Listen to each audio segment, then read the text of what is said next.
My name is Peter Taylor, and I'm known as a lazy project manager. So, I mean, what do? I am a keynote speaker. I am an author of quite a few books. I am also a practitioner in the sense I lead a PMO. I've had the joy of setting up and leading some of the largest PMOs in the world for organizations like Siemens, and currently I'm working for an organization called Ceridian, which is in the human capital management space in the market. As I said, I've written quite a few books in the past, but the very first one was The Lazy Project Manager, and I'll talk a little bit more about that shortly. But I've also had the joy of delivering over nearly 475 lectures now around the world in 25 countries to quite a lot of people, and had some kind words said about me once when I was in Australia. So that's what the quote is there. If you want to find out more about me, then just go to lazyprojectmanager.com, or you can see my LinkedIn connection down there on the bottom of the screen. But yeah, at the heart of what I've done is had the opportunity to talk around the world about project management, fundamentally about project management. And this has, of course, caused me to do a lot of traveling, a lot of flights, many hours of travel, as you can see, to 25 countries. Obviously, it's been a little bit quieter the last couple of years, but I don't know, something has just happened in the last week where suddenly the opportunities to present face-to-face are beginning to reappear, and I'm really looking forward to that. So, but during that period of time when I was traveling, I experienced quite a few things, and it just struck me when I was reflecting on the first 10 years of doing this job that there were a lot of lessons learned in some of the challenging, sometimes the humorous experiences that I've had whilst I've been traveling the world. I'm going to share just a few of those with you today. As I said, I have written quite a few books. You can see a few up there. I mean, the original was The Lazy Project Manager. It still continues to be a very popular book. It's has been #1 on Amazon, both sides of the Atlantic. I've also written about Project Manager Who Smile, which is all about project fun, about leading successful PMOs, about project sponsorship, about how to get fired at the C-level, which is all about mismanaging change. But the most recent book, which has just been released, is Artificial Intelligence and the Project Manager, how the rise of AI will change your world. So I've had a lot of fun. I've had a lot of pleasure in writing and sharing my thoughts with many people. And again, this all triggers the opportunity to meet new people, go to conferences, to speak, etc. And behind all that, of course, there is always the travel. Now, I better start a little bit with the concept of the Lazy Project Manager. I mean, there is a full keynote presentation about the Lazy Project Manager, and maybe we can do that one on a later webinar. But at the heart of it is this. Let me explain to you the origins. I was leading a PMO for an organization. I had around about 115 project managers working for me across, I think, 17 countries, something like that. And something was just obvious to me. Something was just troubling and obvious as well. But it was challenging and troubling because I could see around about half of my project managers were working on average fairly typical working weeks. Now, you and I know that projects are not flat. You know, projects are not 40 hours a week, 40 hours a week, 40 hours a week. It doesn't go like that. They go up and down in their demand of a project manager, and that's part of the challenge, but also part of the pleasure of the job. Actually, it's that kind of incredible dynamic that happens during the project lifecycle. So, but half my project managers were typically working on average normal working weeks. And they were being reasonably successful. You know, perfection doesn't exist out there, but they were being pretty successful in what they do. And we were, you know, leading the PMO, we're always trying to find ways to help improve and support the project managers to become even more successful. Now, what was interesting was the other half were working crazy hours, as far as I was concerned. They were working 50, 60-hour weeks, 70-hour weeks in some cases. They were constantly putting in extra hours and sometimes working weekends. And you know, this troubled me in the sense that why were they doing that? And I looked at the outcome of this, and what was really interesting was these people were no more, nor were they any less successful than the first group. They were just as successful. They had reasonable level of success, always room for improvement. And so I did some work behind the scenes to look at the behavioral differences behind what these project managers were doing. And it became very apparent that they were working in a certain way, which to me was of concern, in the sense that they were involved in too much, they were gathering too much information, they were slow to make decisions, they were locking themselves into decision-making processes that nothing could happen without them being present, they weren't delegating to their project teams. Lots of things bubbled up. And at the same time, I found this quote by Robert Heinlein, who's a science fiction writer. He wrote that progress isn't made by early risers, it's made by lazy people. I mean, it was written of its time quite some time ago. It's made by lazy people trying to find easier ways to do something. And I thought, yes, that's how I work. I work in this, what I coined the term, productive laziness. I decided that this is the way to focus, and did a lot of work with my my project managers to try and turn the ones who are doing crazy hours, as far as I'm concerned, into being more efficient in what they do. You know, at the heart of it, it is working smarter, not harder. And so that was my mission, because for me that was a completely imbalance as far as the work-life balance calculation is concerned. That was too much work, and they were being, as I say, we weren't being stratospherically more successful by putting all these extra hours in. They were just as successful as the first group. So learn from the first group and adjust your behavior. So that triggered at that point in time some thoughts I had, some research I was doing, and I came up with the term the lazy project manager. And you know, the rest, if you like, is history. You know, insult your profession and get somewhere. I guess is the essence behind that. On this presentation, I haven't got time to go into all of the idea behind it, but you know, there is some science behind this concept of productive laziness. You know, laziness is not a good thing. Laziness is a bad thing, but the concept of productive laziness, working smarter, not harder, I think is a good thing. So here's one example. I mean, I'm sure we all know the Pareto principle.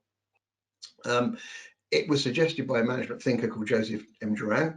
But it was based on, named after the Italian economist Vilfredo Pareto, who observed a long time ago, you can tell that from the photograph and the dress, long time ago, Vilfredo Pareto observed that 80% of property in Italy was owned by just 20% of the Italian population. And I suspect that hasn't changed much. And we know there's an imbalance in many things, and particularly in wealth. We know that, you know, a lot of wealth is controlled by a very small number of people. But in this case, Duran took this idea, or the work that Pareto did, some of the first sort of statistical analysis out there, and he produced a kind of 80-20 rule, which, you know, we quote maybe even on a weekly basis. It happens all the time. And so, you know, just one area of guidance, I think, in life and in the work you do, and particularly in the project world, is, you know, don't take everything as important as everything else. That really isn't the case. What I think you need to do is to constantly prioritize what you do.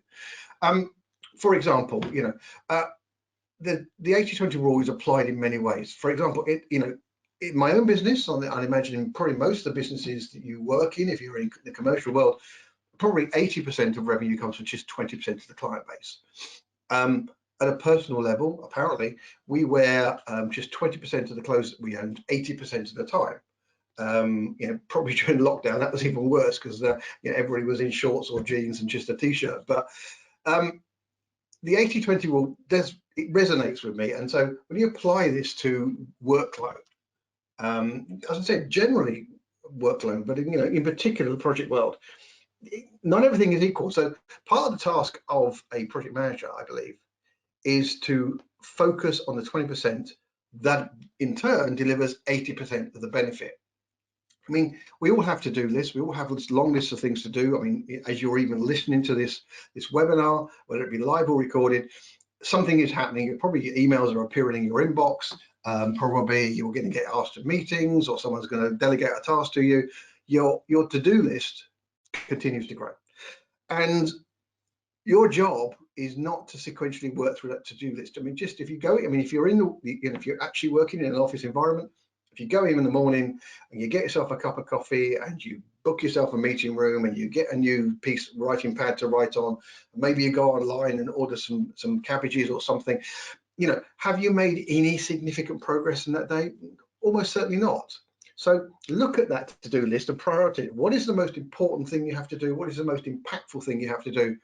And once you know what that is, focus on that thing, because what it will do, it will release progress. It'll make you feel better. It will help your project or your activity move forward. It will allow you to be inspired, I think, a lot more. It will allow you to be focused a lot more. And then when that thing is done, then and only then, I think you can move forward with the next one. And that means reprioritizing. Okay, I've done that really, really important thing. I've done something that's in my 20% that delivers my 80% of return on personal investment.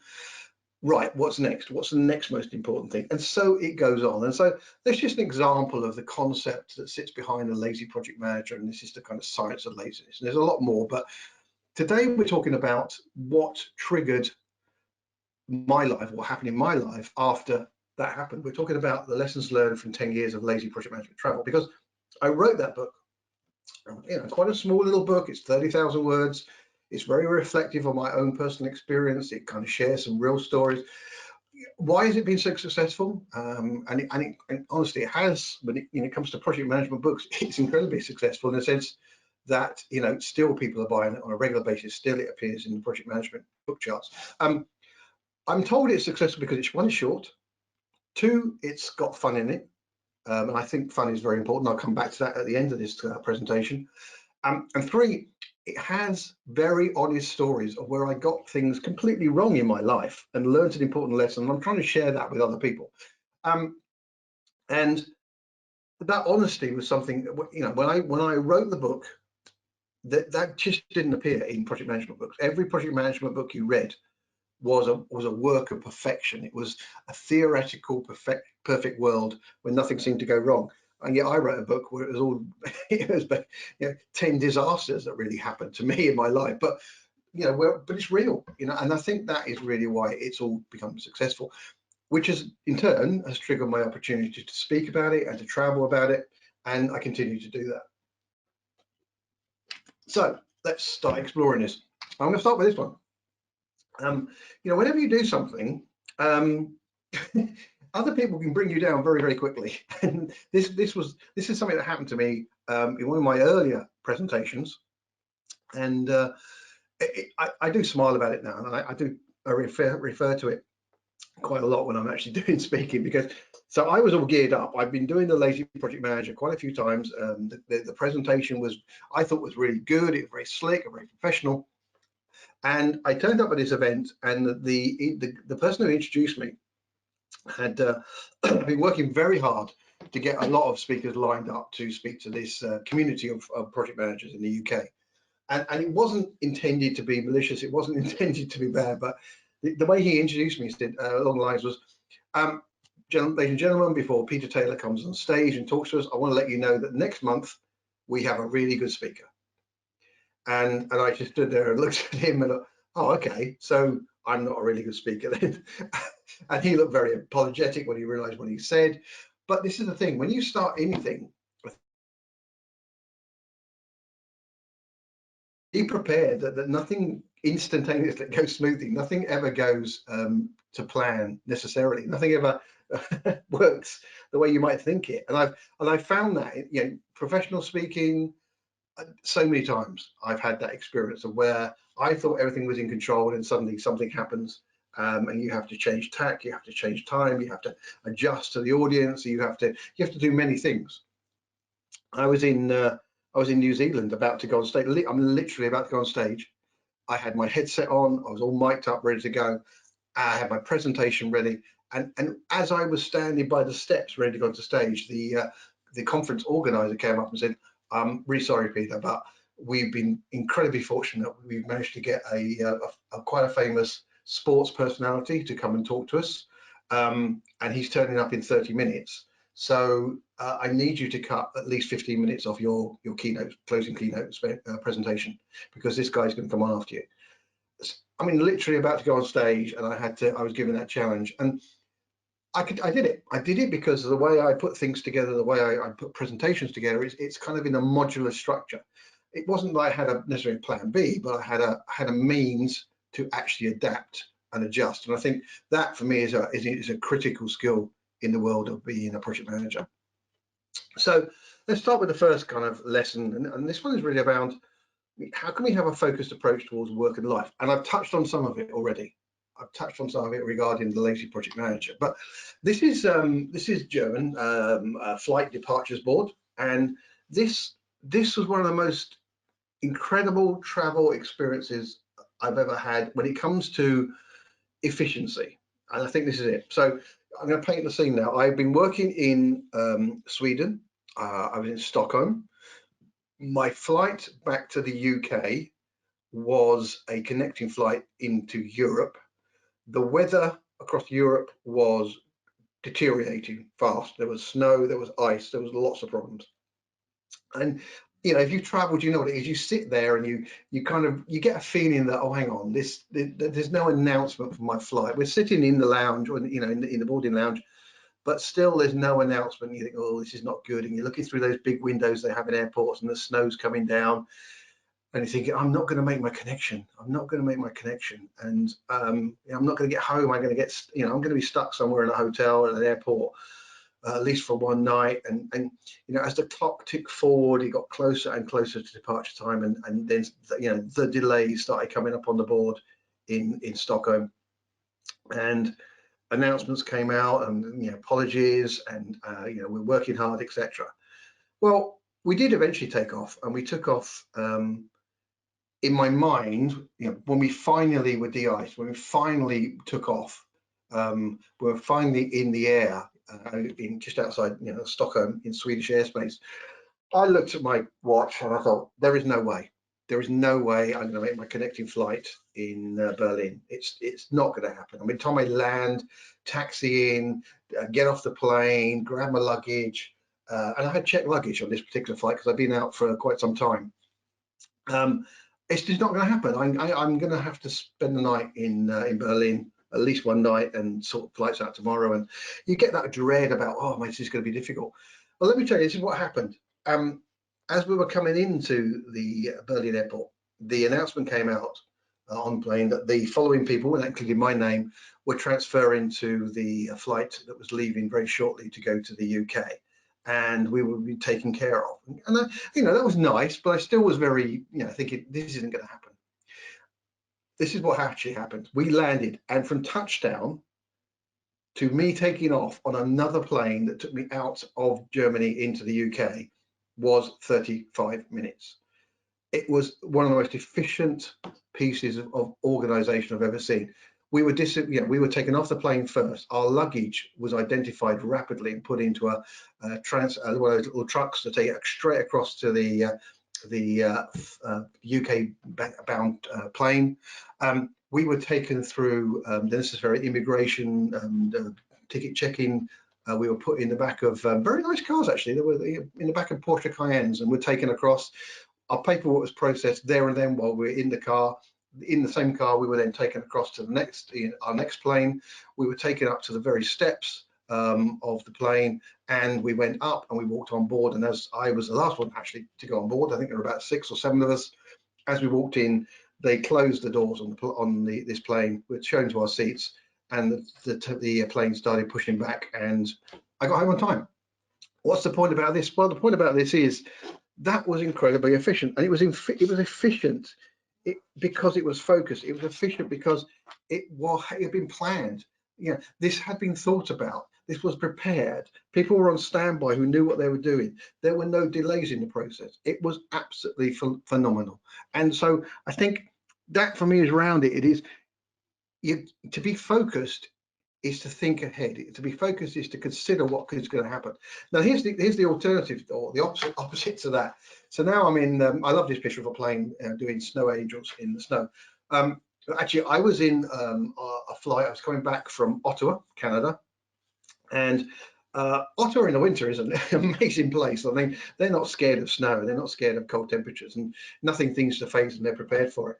And in this instance, almost the opposite of what happened in my sort of Sweden to Germany to UK story, because I got on board this plane. We sat on it. We were on time, no problem at all. Everything was loaded on board.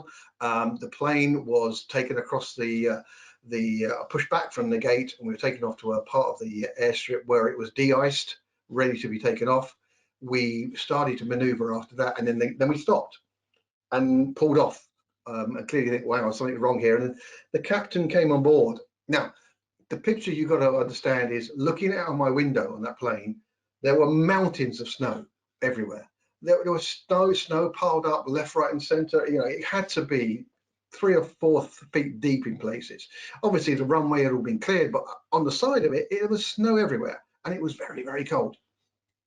And the announcement came out. Unfortunately, this flight cannot depart to the UK because London Heathrow currently is experiencing snowfall. There is currently 4 centimeters of snow on the Heathrow airport. And Heathrow in the UK at that point certainly was not prepared. I think they had like 2 snowplows available. And as a result of that, despite dealing with all the mountain of snow that was outside in Canada, I had to get off that plane and I had to stay an extra night in Canada, and we flew out via America the next day to eventually get into the UK. One half there was prepared, one half was efficiently set up. The UK side were experiencing something they weren't up and ready for, and I think that's a major problem. What about increasing productivity?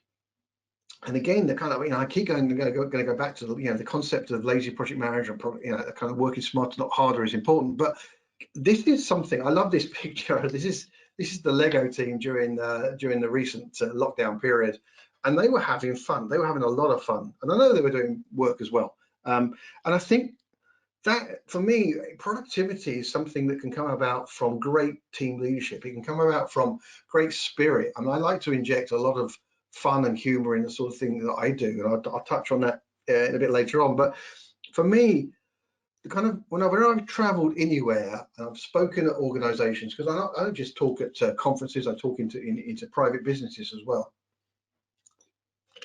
And the most productive organizations I've been to, I would say, are perhaps some of the most relaxed. And it's about engaging your team. It's about engaging the wider community of subject matter experts and experienced people, connecting in some way.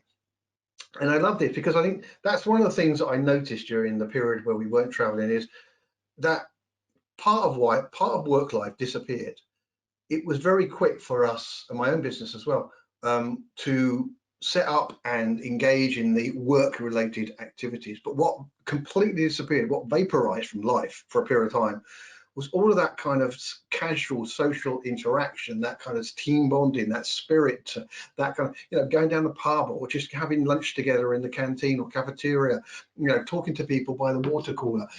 All of this was missing. And actually, my wife noticed this in her organization, and she kind of incorporated or started incorporating some, coffee mornings and happy hours and stuff like that to kind of bring that back. And I believe at the heart of productivity it's people. We know that. So I love this image of what the Lego team were doing, and I'm sure they were having a great meeting. I'm sure they were being very productive, but they were doing it with a smile on their face. And I think for me that is critically important, because without that, I think it's hard to be truly productive for any period of time, because you lose your mojo, you lose your spirit, you lose your motivation. You need to continue to impart that on your team. And of course, I'm always going to say it's going to be appropriate fun, absolutely. I mean, how to avoid project surprises, because I've had quite a few surprises over over my years.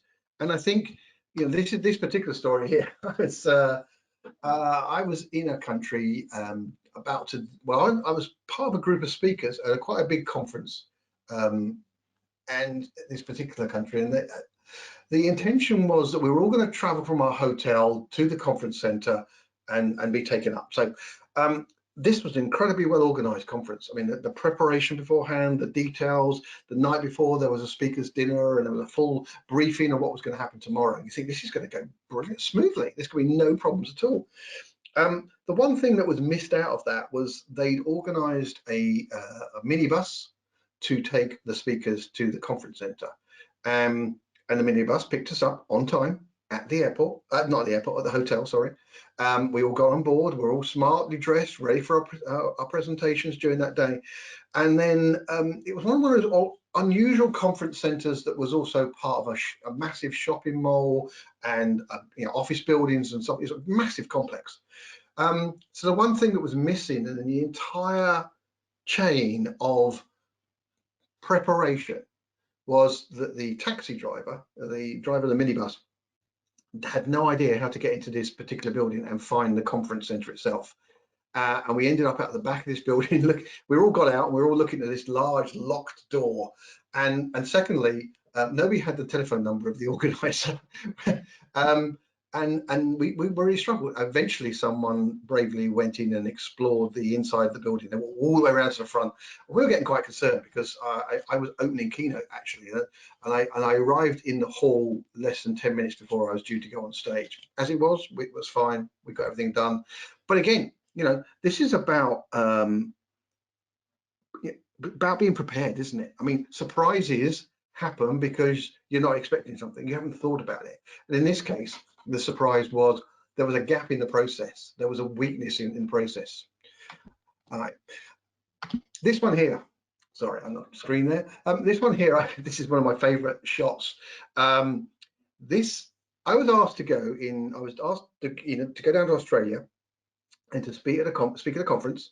And they said it's the end of the year, Peter. I was already in Australia doing a series of workshops, but whilst I was in there, I was asked to go down to Melbourne and to present at the end of year festive gathering for a local project management community.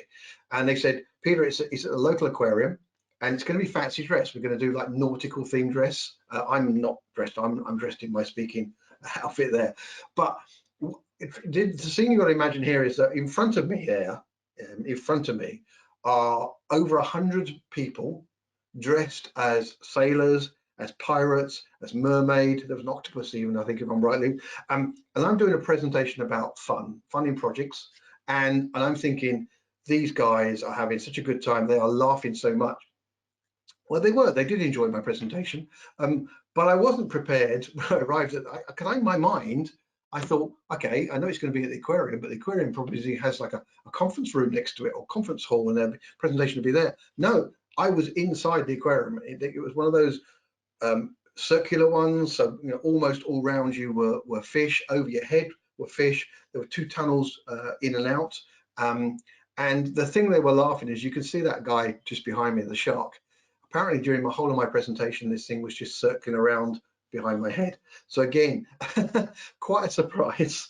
And again, it's all about preparation. It's all about knowledge. It's all about considering what's going to come up, considering what might happen.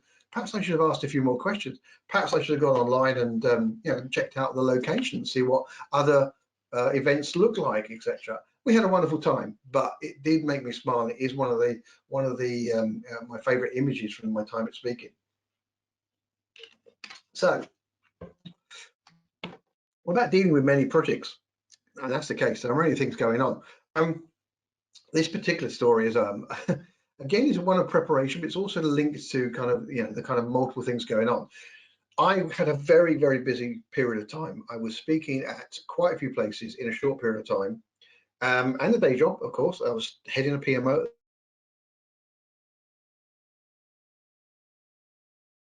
Request was to fly out from the UK into Ireland and to speak at an event out there, which I did. So I had a full working day, and at the end of the day, I jumped in a taxi, or I got in my car, drove to the airport. Sorry, got on the plane. Everything was on time. The downside was I'd had no time to eat anything at all, and I thought, well, I get something on the plane. The reality was, when I got on the plane, for whatever reason, they hadn't been able to load up the drinks and food trolleys, etc. And so there were no refreshments on the plane at all. Okay, well, never mind. I'll get there and there'll be time, because of these things, there's always food available. And what actually happened was we were delayed getting into the airport in Dublin. The traffic was horrendous, and I actually pulled up outside incredibly, and an hour later than I was expected to be. I used up all my contingency, and I arrived, and all the food had gone, and people were waiting in the conference hall for me to start speaking. And the only thing that was left, obviously, there was a cup of coffee, and there was a digestive biscuit. Trust me, here's the greatest tip in professional speaking I can possibly give you is, do not ever have a digestive biscuit when you're hungry, your mouth is dry, and you're about to go and speak, because as soon as I got on stage, I had one of those magnificent coughing fits that lasted several minutes, and we had to delay the start. if you think about this and link this to good old coffee, the other story that around this, which is I think is linked to that kind of concept of dealing with multiple things, is I was flying back from America. I was on a Virgin flight back into the UK. We'd taken off from Orlando. Orlando can be quite an exciting airport to leave. They have quite a lot of storms at that particular time of year I was traveling, but we'd taken off. It was a bit bumpy, but it was all fine. And we were into the flight, and they got to the point where they were serving coffee. And suddenly, unexpectedly, because normally you get an announcement from the captain saying we're about to have a turbulent period, we're going to shut down service, please, sit in your seat, strap in again. What actually happened this time was there was absolutely no warning, and one of the worst pieces of turbulence I've ever had. We just plummeted. I don't know how far it felt horrible. It was really, really bad. And when I looked up, I just got my coffee, and my coffee was now dripping off the ceiling of the plane. I mean, I'm not joking, it really was. There were coffee stains on the ceiling, and it was dripping down on top of me. I was, my leg was covered in coffee. Fortunately, I mean, you've had airline coffee. It's never that hot, is it? So it wasn't like it was scalding anybody. But what happened then, I think, was one of the most impressive things I've seen, because this is hardly a major airline disaster. We're not talking about landed in the Hudson or anything like that.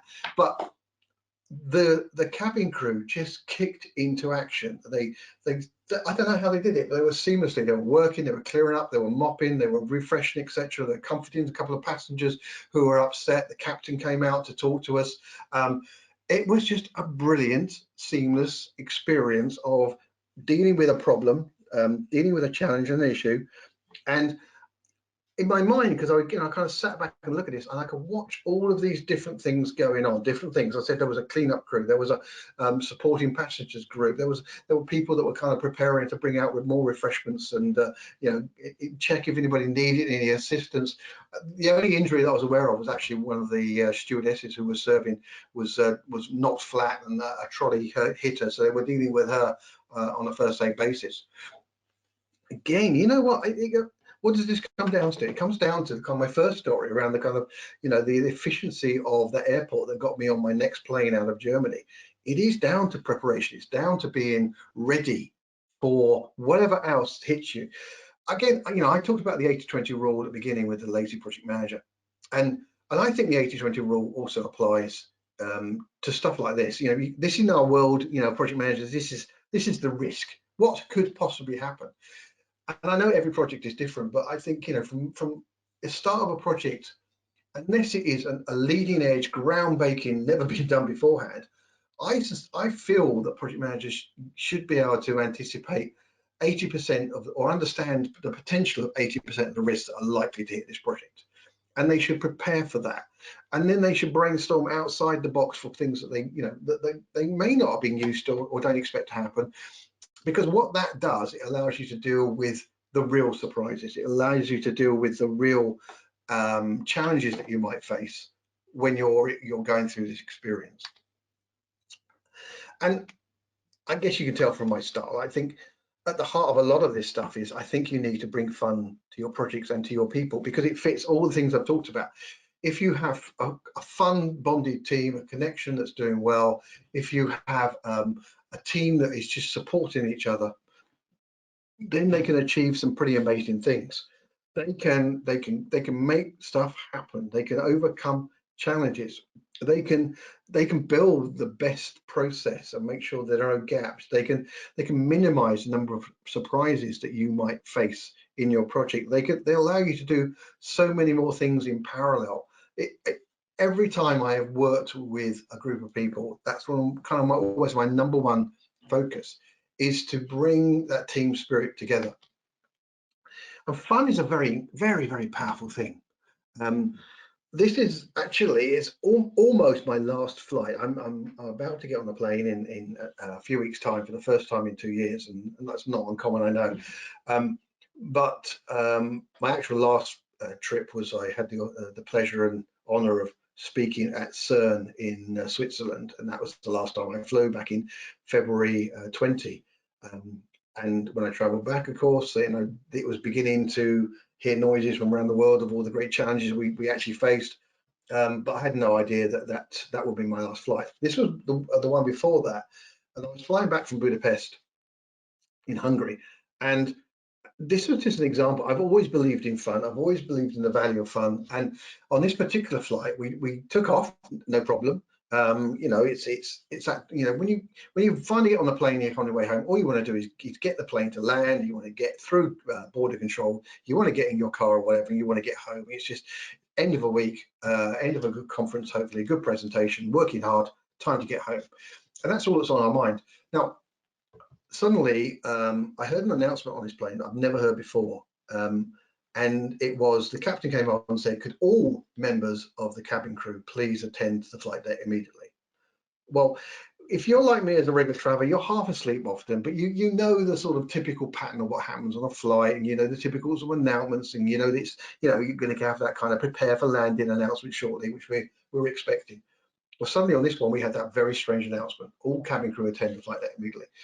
And then shortly after that, we had the second announcement from the captain, which was that due to the fact of identification of a potential leakage of something in the cabin, then he had contacted Heathrow and he had initiated emergency landing protocol.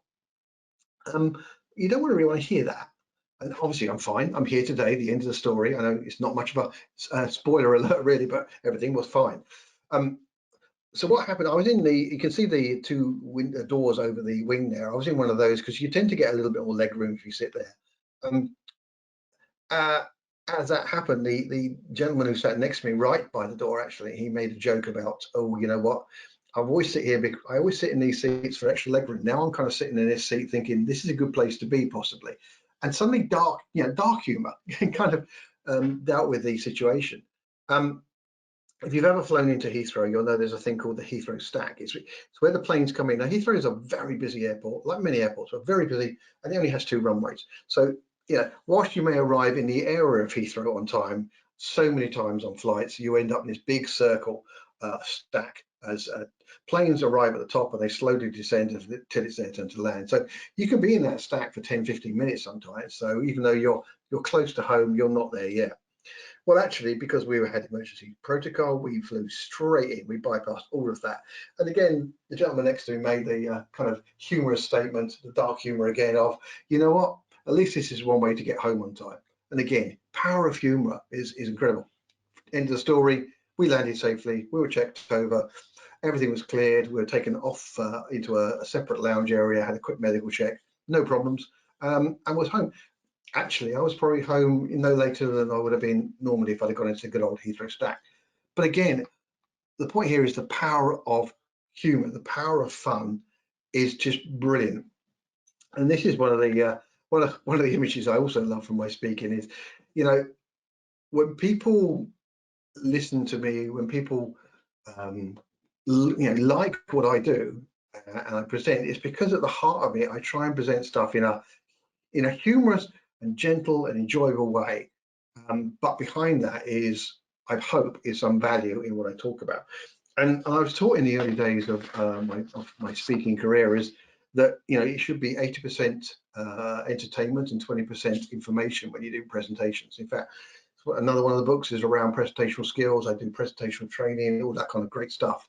And I've always remembered that if you make things enjoyable for people, then they do listen to it. And they can always find out more information later. They can always reach out to you or read more about you or research more or explore the subject you're talking about.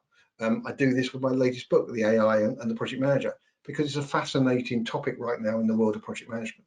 So, you know, my last sort of message for you really is think about this. Think about the way you work with your teams. Think about the way you engage with your teams. Think about the way you lead your teams, because, you know, at the heart of all this are two things, I think. One, really try and work smarter, not harder. It is the essence of the lazy project manager. It's about being productively lazy. It's about putting the effort where it most counts and it's most important. And secondly, do all of that with your people, because projects are about people. Do all that with your people and ensure that they are having an enjoyable time. It doesn't mean there isn't stressful times. It doesn't mean you cannot put pressure on them to achieve a milestone or a deliverable. It doesn't mean there might not be difficulties or challenges. No, but it means behind that is a spirit of community, of teamship, of connectivity, of collaboration, that will allow you to be truly successful. Yeah, I mean, whilst we're waiting for questions to come in, I mean, one of the kind of things I'm often asked actually is, well, all right, this idea of lazy, being productively lazy, and kind of where would you even start? And I think for me, one of the areas that's always open, I think, to improvement is in the area of communication within project teams. It's kind of at the heart of what a project manager does. I mean, depends on what you read, but 80–90% of what a project manager does is some form of communication, whether it be formal, written, verbal, informal, etc., one-to-ones or groups. And I think that's a great area that people could look at. How efficient are you being in your communication, and how collaborative are you being in your communication? Most cases when I've done reviews of projects, or we like to call them health checks, when I've been involved in those, what we always find is that there is a communication plan in place. What we often find is that communication plan is really out of date and not kept up to speed as the project progresses. And actually, it's quite formal, and you need to think about all the channels of communication inside a project. So, if anybody wants to start and think about this kind of approach, that's a great place to start, I would say. So whilst we're waiting for that, I'm just going to put this one up. So if anyone is really interested in reading a bit more, there is a sample chapter or two of the Lazy Project Manager, which you can go to that website and pull down and do a little bit more reading if you are interested. Great. So one of the questions I see is, how do we differentiate between laziness and fatigue? That's a good question. I mean, I think that's part of you as a project leader, understanding your team and knowing how they work, checking in, and a team that is truly collaborative. There's a lot more honesty, and people should feel they should be open to go, I'm exhausted, I need a break, I need some downtime. But I think it's your responsibility as a project leader to know your people as best you can and to look out for signs of that. And if you're seeing, bad laziness, I mean, I'm advocating good laziness, productive laziness. If you're seeing bad laziness, then don't jump to the conclusion that this person is just truly lazy. There may be a reason behind it. They may be work fatigue, they may be having challenges at home. And I think that's a great time for you to step in and your team to step in and to support them during that period of time. It's really about being awake and alert to that possibility of low performance from a team member. There's got to be a reason. So try and understand that reason, I think, is the best I can say. How important is it, and how is it possible to differentiate personal and professional boundaries with colleagues? It's an interesting question. It's a very culturally centric kind of question. It varies, I've found, from country to country, culture to culture. And it also varies, obviously, person to person. A story about this, I built a team that had to go on the road to deploy some technology, site after site after site in the UK and in Europe as well. And we built a lot of effort into that team bonding and social activities, and we've had a lot of negativity from one person. And what I uncovered was that this person didn't want all these extra social activities. They were, as far as they were concerned, doing the job was enough, and they were very happy to do that, and they did it well. But what they actually wanted was, when they weren't working specifically on the project, they didn't want to have to engage with the rest of the team. So I think it's one of those things, again, it's knowing your people and being open to talking to them and understand it.